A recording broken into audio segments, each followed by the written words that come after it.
Yay, nice side. It's really too bad that these signs never go out of style. On here today. Hello, my name is David Lang. We're having an information picket with the Edmonton Coalition Against War and Racism. We're protesting the war in Syria and Iraq. We want to get the troops out, and we also want to send a clear message that refugees are welcome in Canada.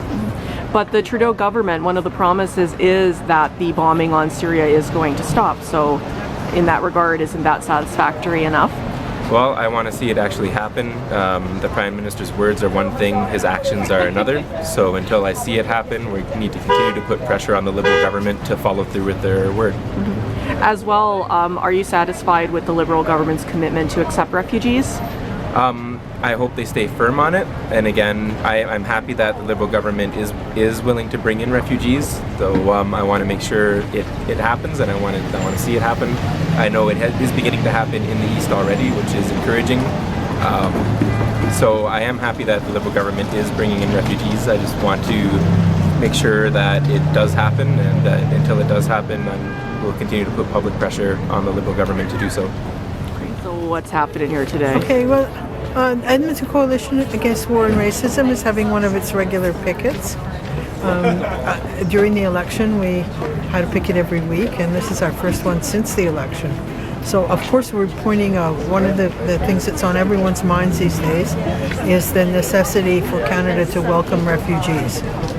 So we're taking a stand that Canada needs to welcome refugees, and Canada needs to adopt a stand in favor of peace, which is not creating refugees.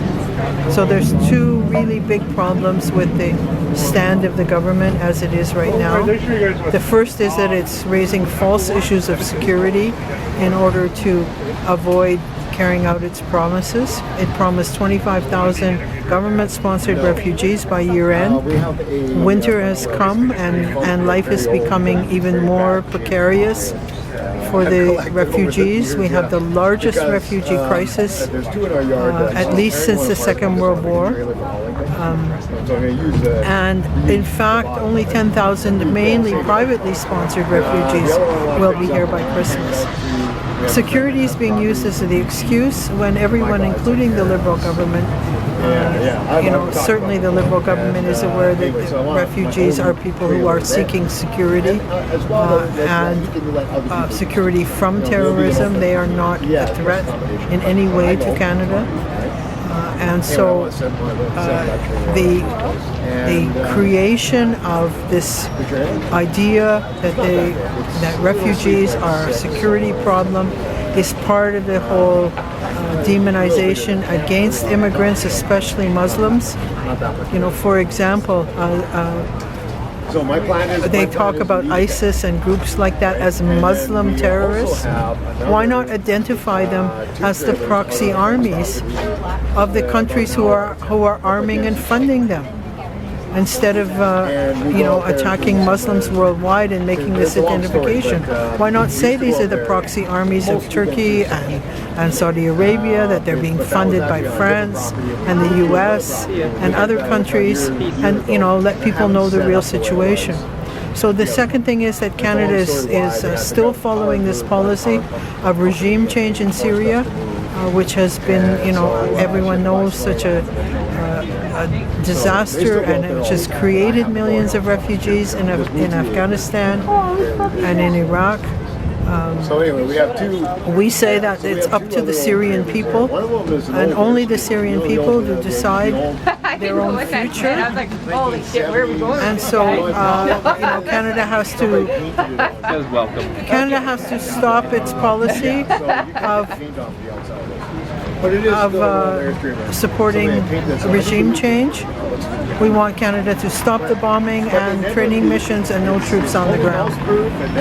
Finally, we noted that in the throne speech there was not a single word about Bill C-51, and Canadians are demanding, ECAWAR is demanding that Bill C-51, Harper's legislation, which is a profound assault on the right to conscience and on people's civil liberties be revoked as soon as possible, immediately. Thank you. What are the issues that brought you out to this event today? I'm concerned about the use of political violence in the world and how various Western powers are emphasizing terrorism, but at the same time not discussing how our uses of force in the world are contributing to these problems. Specifically, the fact that there's no, to my understanding, there's no UN resolution authorizing any bombing in Syria, that we are, turning a blind eye to the influences of nations such as Saudi Arabia and Turkey that may be contributing to this problem. And I think that we need to put our moral principles and our understanding of human rights primarily first and foremost ahead of rhetoric about security concerns and stuff like that. And I'm especially concerned with how various terror bills that have been passed throughout the Western democracies are now being used not to fight terrorism but to suppress public dissent and public protesting, especially say in the case after the Paris attacks where security bills were used to shut down protesters at COP21 and the global climate change summits.